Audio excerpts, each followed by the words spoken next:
The headline in today's edition read, "Not so rosy for Mr. Posey."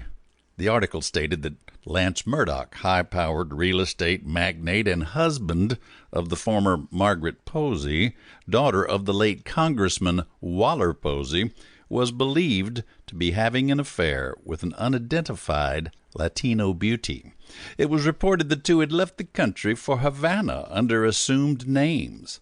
The accompanying photograph of a half-dressed Murdoch nuzzling his scantily clad traveling companion seemed to verify the story in scandalous fashion.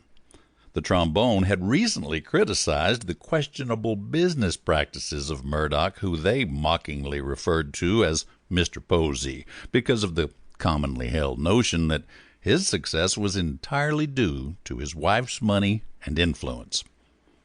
As I pushed back my wide-brimmed resistol, I wondered why a guy who seemed to have it all would risk losing everything for a little on the side. Must be the heat. Makes people crazier than outhouse rats. At the bottom of the page was a short article concerning the area's largest fire ant hill, discovered that morning in a strawberry field somewhere in the southern part of the county. The photo of the anthill also contained an extreme, out-of-focus close-up of the farm owner, one Delton Dusty Norris, an eccentric local character known for his wild imagination and comically bizarre tall tales. He claimed that the mound had been created by a wandering band of subterranean monsters who had used it to bury their victims and were plotting to take over the world by planting its inhabitants into extinction. An amused police spokesman said that they had, of course, discounted this theory. Inquiring minds, I thought, as I shook my head in disgust. I folded the paper and prepared to end what had been a waste of a morning and head out for Taco Tuesdays at Senor Bob's Burrito Bungalow. As I was about to toss the paper on the desk and hit the door, the phone rang. The rule was the paper had to actually hit the desk before I could call it a day. Whoever was calling had made it just under the wire. I paused, letting the phone ring a few times before finally picking it up. Webb Wilder, last of the full-grown men, played by the rules, or at least the ones I made for myself. Wilder. Webb Wilder? The one and only. What can I do you for? It's me, Dusty Norris. You remember me, don't you?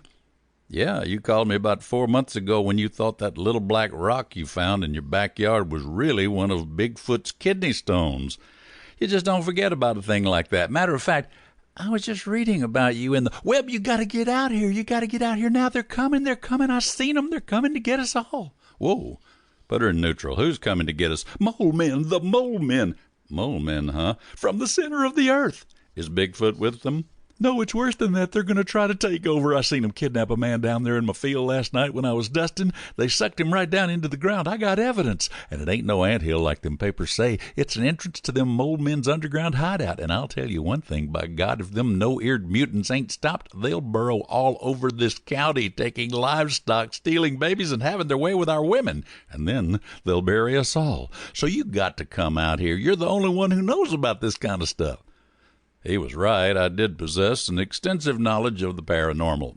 UFOs, supernatural beings, bizarre urban legends, and the like. But this was out there, way out there. So was Dusty. I was reluctant to waste my time talking to this nut, but it would be better than spending the afternoon choking down gut bombs at Senor Bob's.